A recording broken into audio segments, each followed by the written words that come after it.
Welcome to my channel. मैं ना for BCom students में आज आपके लिए बहुत ही इंटरेस्टिंग वीडियो लेके आई हूँ, जिसके अंदर हम स्टार्ट करेंगे कॉस्ट अकाउंटिंग पार्ट सेकंड की सीरीज। इस सीरीज के अंदर मैं आपको विद इन 15 डेज इसका पूरा सिलेबस और एक क्वेश्चन पेपर और फुल सिलेबस रिवीजन वीडियो पूरा का पूरा मैं आपको विद इन 15 डेज करवाऊंगी। और अगर आप चैनल पे नए हैं तो सबसे पहले चैनल को जाके सब्सक्राइब करें और बेल आइकन प्रेस करें फॉर न्यू अपडेट्स। तो हम स्टार्ट करते हैं सबसे पहले यूनिट फर्स्ट से। यूनिट फर्स्ट हमारी क्या है? Process costing, meaning, uses, preparation of process costing हम कैसे करेंगे, difference between job costing and process costing, treatment of normal wages, abnormal efficiency, treatment of opening and closing stock, excluding work in progress, joint product and by product, maintain methods of appropriate of joint cost, inter process profit। ये सारे topic मैं आपको अपने parts के अंदर videos के अंदर cover करवाऊंगी।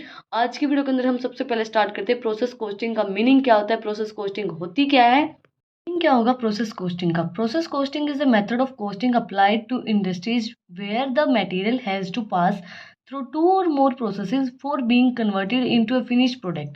Each process is treated as a cost center. Process costing का मतलब क्या होता है? जैसे फॉर एग्जांपल आपको अभी कॉलेज के अंदर एडमिशन करवाना है, तो सबसे पहले क्या होगा, आप रजिस्ट्रेशन करवाओगे, उसके बाद आपका इंटरेस्ट होगा, उसके बाद आपका लिस्ट में नाम आएगा और उसके बाद आप फीस जमा करवा के आओगे। तो ये एक प्रोसेस है, पहले से डिटरमाइन होती है, प्री डिटरमाइन होती है, पहले से आपको पता होता है कि आपको ऐसे ऐसे काम करना है। तो उसी तरीके से प्रोसेस कॉस्टिंग का मतलब क्या होता है कि दो से ज़्यादा प्रोसेस से गुजर के हम कन्वर्ट करते हैं एक फिनिश्ड प्रोडक्ट के अंदर, एक प्रोडक्ट को फिनिश्ड जो रॉ मटेरियल होता है हमारा, रॉ मटेरियल को फिनिश्ड प्रोडक्ट के अंदर कन्वर्ट करते हैं। अब cost per unit of each process हम किस तरीके से निकालेंगे? Equals to cost of output in the process. जितनी हमारी आउटपुट की कॉस्ट लगी है उस प्रोसेस के अंदर और जो normal number of units in the process use होते हैं वो। इसके बाद इसकी कैरेक्टरिस्टिक्स क्या होंगी प्रोसेस कॉस्टिंग की?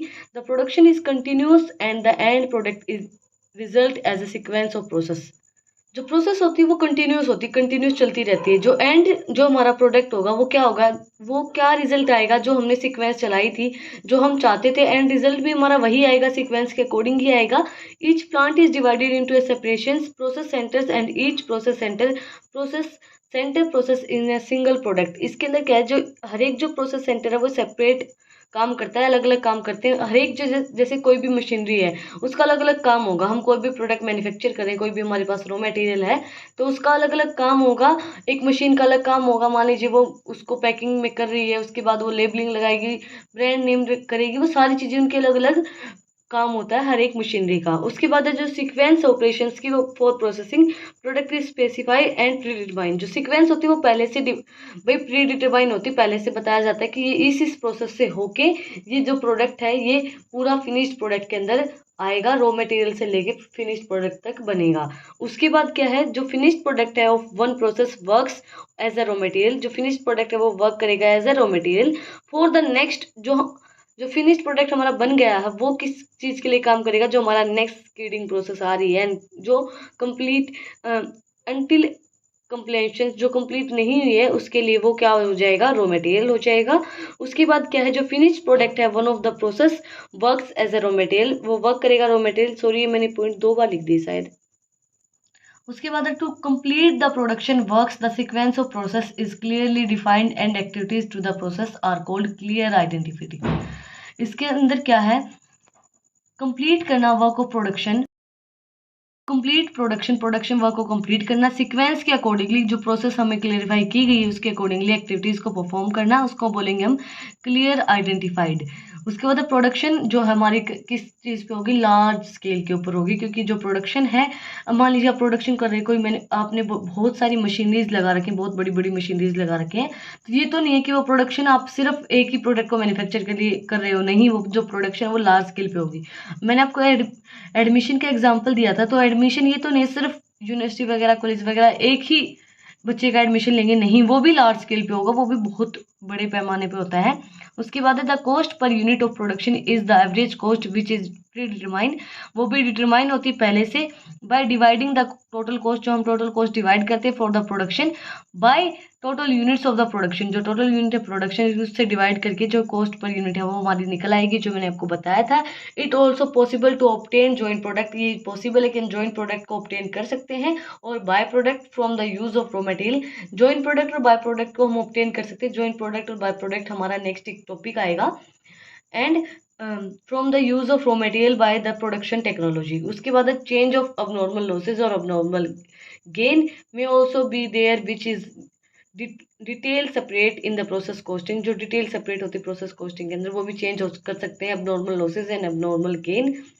Inter process profit are also kept in the considerations when output is transfer to next process at a market price. जो इंटर प्रोसेस प्रॉफिट होता है, जो प्रोसेस इंटर प्रोसेस प्रॉफिट क्या होता है, ये भी हमारे इसी यूनिट के अंदर एक टॉपिक है, इंटर प्रोसेस प्रॉफिट। इसके अंदर क्या है कि इंटर प्रोसेस प्रॉफिट क्या होगा, और also kept in the consideration के अंदर रखेंगे हम जब हमारा आउटपुट जब हम उसको ट्रांसफर करेंगे मार्केट प्राइस के अंदर। नेक्स्ट टॉपिक हमारा क्या है, difference between job costing and process costing. Job costing और प्रोसेस कॉस्टिंग के बीच में क्या डिफरेंस होगा।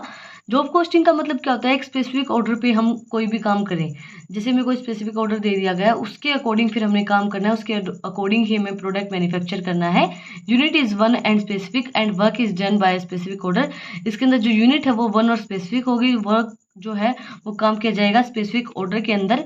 और प्रोडक्शन क्या है, production is divided into several units and the units are uniform. Production जो होती है वो एक कंटिन्यूस प्रोसेस होती है, और जो प्रोसेस कॉस्टिंग होती है इसके अंदर क्या है, प्रोडक्शन कंटिन्यूस चलती रहती है। ऐसा नहीं कोई स्पेसिफिक ऑर्डर के ऊपर हम प्रोडक्शन करेंगे, नहीं, ये चलती रहेगी। उसके बाद है one job is not related to और है डिपेंडेंट ऑन ईच अदर। इसके अंदर ये नहीं है कि एक जॉब जो है वो इंटर रिलेटेड है और डिपेंडेंट है हर एक के अंदर, ऐसा नहीं है। इसके अंदर प्रोसेस कॉस्टिंग के अंदर क्या है, द स्केडिंग प्रोसेस इज डिपेंडेंट, जैसे कि प्रोसेस कॉस्टिंग के अंदर तो सारी जो प्रोसेस होती है वो प्री डिटरमाइन होती है, पहले से बताई जाती है। तो एक प्रोसेस दूसरी प्रोसेस के ऊपर डिपेंड होगी, एक प्रोसेस दूसरी प्रोसेस के अकॉर्डिंग ही काम करेगी, वो प्रोसेस होने के बाद ही हम अगली कर सकते हैं। जैसे मैंने आपको एग्जाम्पल दिया था एडमिशन का, तो ये तो नहीं है आपने पहले रजिस्ट्रेशन नहीं करवाया, एंट्रेंस टेस्ट नहीं दिया, आपने सीधा जाके एडमिशन करवा लिया, तो ऐसा नहीं है, आपको प्रोसेस के अकॉर्डिंग ही काम करना पड़ेगा, और वो एक दूसरे के ऊपर डिपेंडेंट है। उसके बाद है the cost of a job is not transferred to each other, जो कॉस्ट है जॉब की वो ट्रांसफर नहीं की गई है ईच अदर दोनों के। और इसके अंदर क्या है, the cost of process is transfer to the next process, हम कॉस्ट है जो प्रोसेस की वो नेक्स्ट प्रोसेस के ऊपर ट्रांसफर कर सकते हैं। There may be note be work in progress, इसके अंदर ये नहीं है कि वर्क इन प्रोग्रेस चलता ही रहेगा, क्योंकि एक स्पेसिफिक ऑर्डर पे हम काम करते हैं। बट प्रोसेस कॉस्टिंग के अंदर प्रोसेस जो है वो कंटिन्यूस प्रोसेस होती है, कंटिन्यूस चलती रहती है, तो इसके अंदर जो प्रोडक्शन होगी वो भी कंटिन्यूस चलती रहेगी, work in progress regular basis के ऊपर होता रहेगा। इसके अंदर क्या है, जो कॉस्टिंग के अंदर जो कॉस्ट कंट्रोल है वो बहुत ज़्यादा डिफिकल्ट होता है, और जो प्रोसेस कॉस्टिंग है उसके अंदर क्या है, cost control is easy due to uniform production. Uniform production की वजह से जो प्रोसेस कॉस्टिंग है, प्रोसेस जो है वो ईजी रहेगी। तो आज की वीडियो के अंदर हमने किया है meaning of process costing, characteristics of process costing and difference between job costing and process costing. ये थी हमारी आज की वीडियो। अगर आपको आज की वीडियो पसंद आई तो don't forget to like, share and subscribe my channel. Thank you for watching my video.